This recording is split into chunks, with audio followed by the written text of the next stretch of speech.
Hello, wellness students. This is the second lecture in this week's module, and it's somewhat of a follow-up to the first lecture on boundaries. Um, this topic of assertiveness, what it's going to help you do is to actually speak your boundaries in an effective, appropriate, and healthy way. And so let's just get started.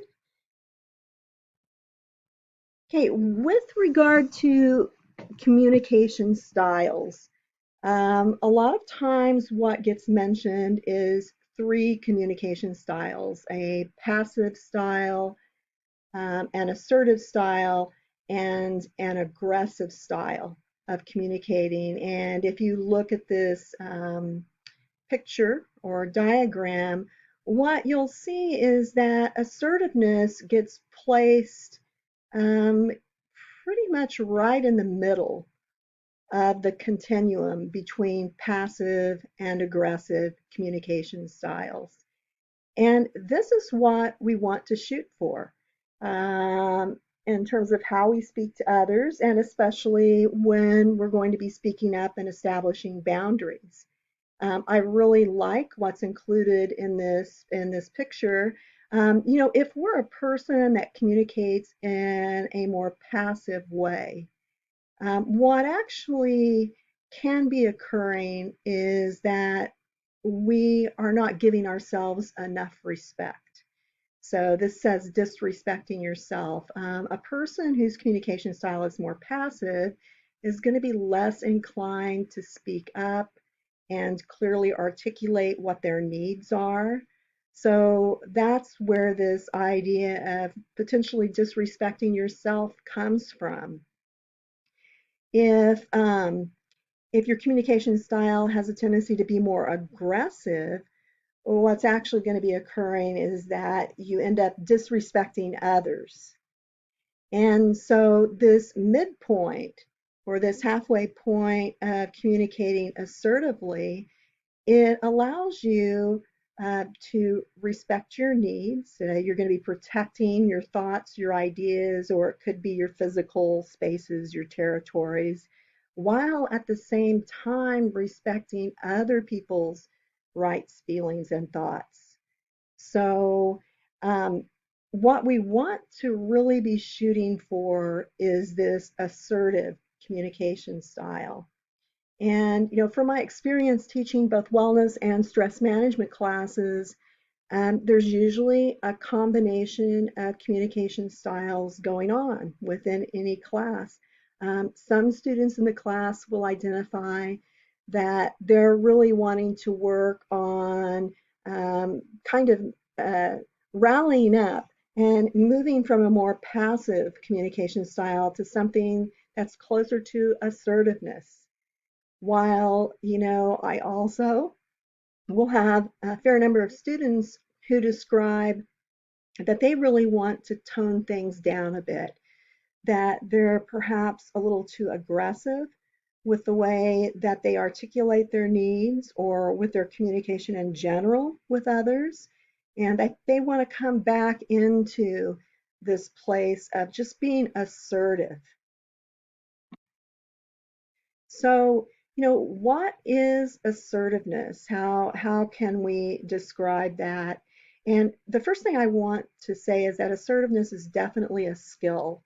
It's something that most of us end up learning and having to practice a lot. And sometimes, over the course of many, many years, we're continuing to practice it. Some of us may have had early exposure to the idea of communicating in an assertive versus passive or aggressive way. And so it might have come a little more natural to us. But, for most of us, this is something we learn. It's very similar to, this idea of boundaries. For a lot of us, the idea of boundaries is something that, we're learning along the way. And, being assertive, I'm just going to read this.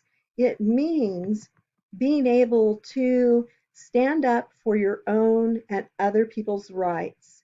So, just being able to stand up for oneself, and assertiveness can also be involved, when it comes to other people's rights, especially if they happen to be children or happen to be a part of a group that isn't as empowered. And when we stand up, we want to be able to do that in a calm way, a positive way, without being aggressive and also without passively accepting wrong. So let's look at the specifics of assertiveness a little bit more closely. Assertiveness involves these skills on the left-hand side: being direct. Direct you could also interpret that as clear, um, honest, okay? And honest is listed here as the second bullet point. Being appropriate. And with appropriateness can involve the words that you choose to use. It could also involve your timing. Is it the appropriate time to actually speak up? Is the environment that you're in. Is this an appropriate environment to be speaking at? So there are these characteristics of appropriateness that go with assertiveness, that are a part of assertiveness. Also, with assertiveness, there is this representation of confidence, both in our body language and in our tone of voice. So, with body language, when we're communicating in an assertive way, we also want to be able to demonstrate our confidence. And one way of demonstrating confidence is to establish eye contact. Now, tone of voice, using a tone of voice that is confident, that's self-assured, and with tone of voice, we're talking about just one thing would involve speaking up at a volume that's loud enough that others can hear you. So, not being too quiet with your speech, but at the same time, you don't want to move into a loud volume that will come across as aggressive. So, tone of voice, having that confidence there is really important. And then another really key thing with communicating in an assertive way is using I statements. And this is something that I bet a lot of you are familiar with, the fact that we want to begin with the word I. I want, I need, or it could be I don't like, versus beginning with that word you. When I begin something with the word you, it's going to come off as more aggressive, and the other person will be more inclined to become defensive. So we're talking about this clear, direct, honest, confident, appropriate kind of communication. It's matter of fact. There is a firmness that goes with uh, assertive communication. And, there is also I want to emphasize that, when I say the word firm, I'm not intending to mean cold or perhaps even mean. You can be very kind and also be very assertive.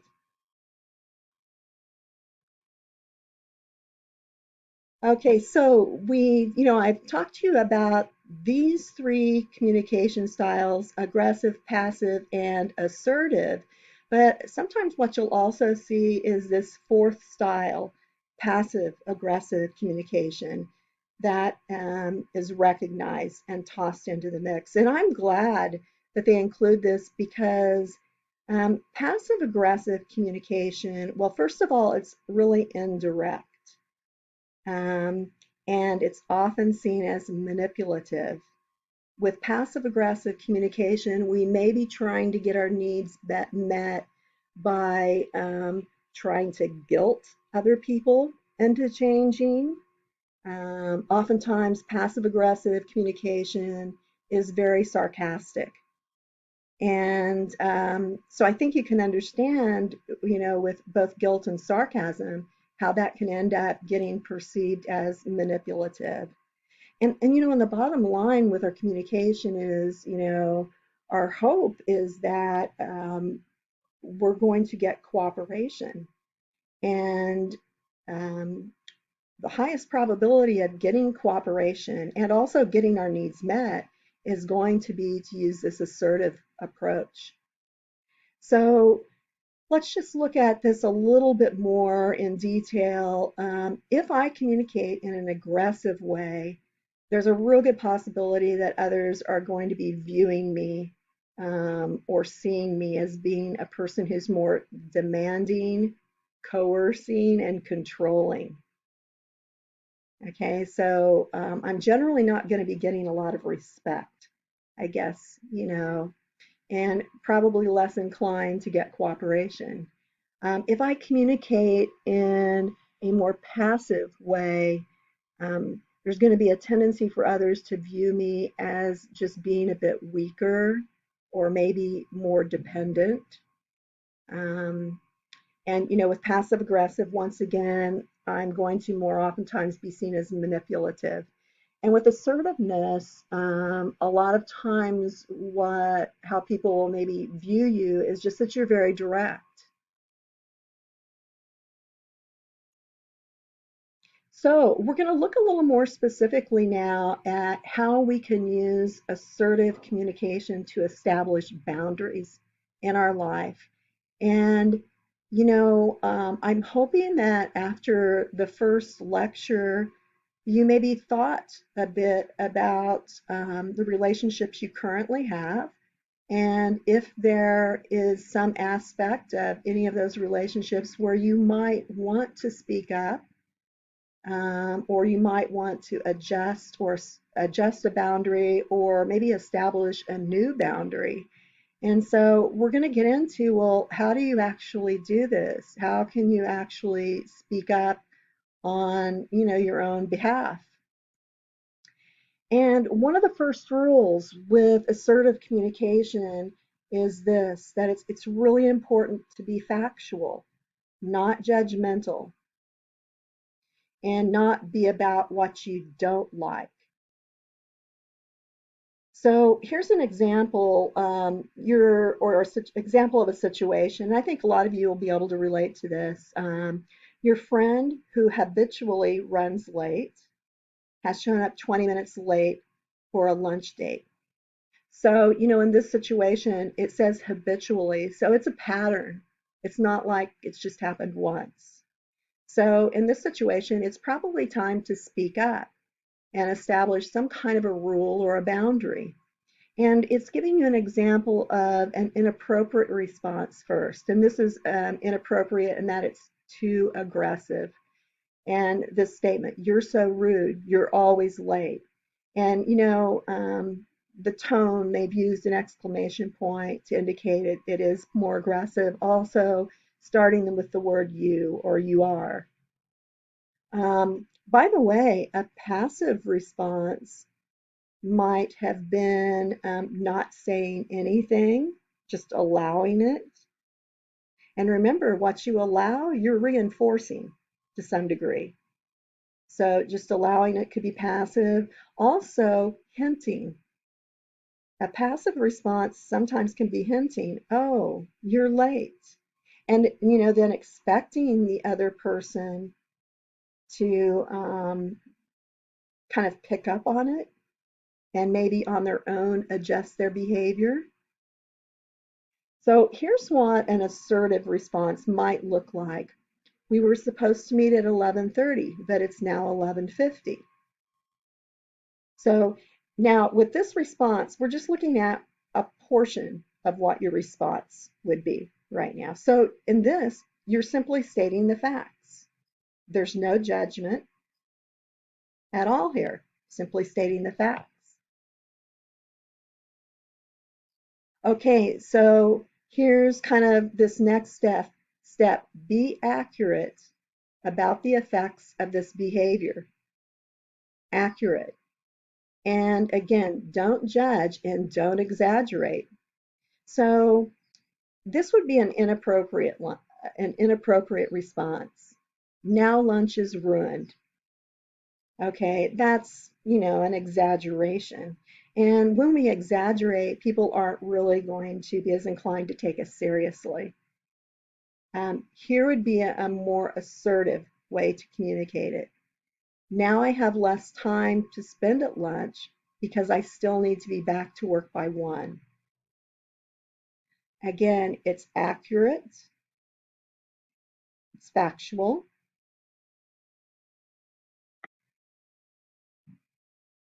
Use I messages. A you message might be you need to stop that, and that's going to come off as aggressive, as bossy, as controlling. The I message would be I'd like it if you stop that.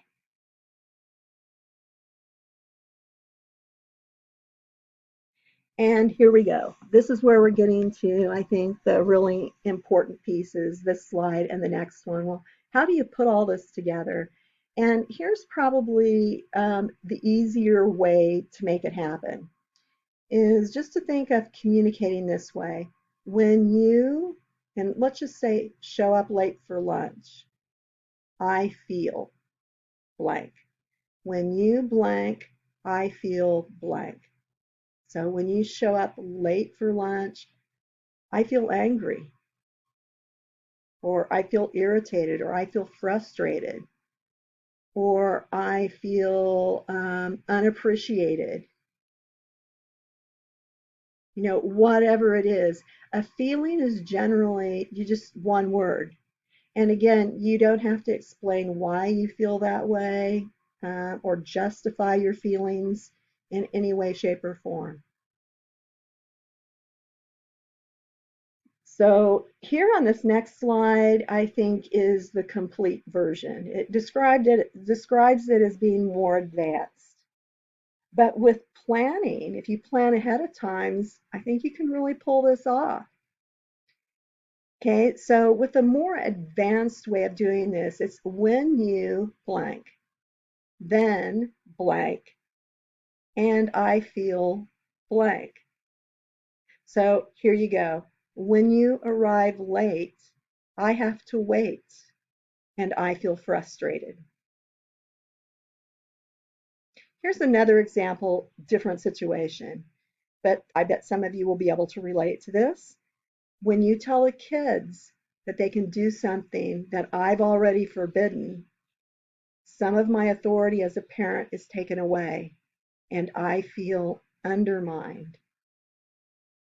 So this is a great way of assertively expressing what happens when that situation occurs, how it affects you, how you end up feeling, and then you can also extend into asking for a change in the behavior. I think sometimes a great way to ask um, is to begin with, would you be willing to? Um, would you be willing to make sure that you're on time from this point on? And that actually, it's going to force the other person to respond because it's a question, and you're going to get good information. Also, you'll find out if they're not willing to, well, you've got an answer.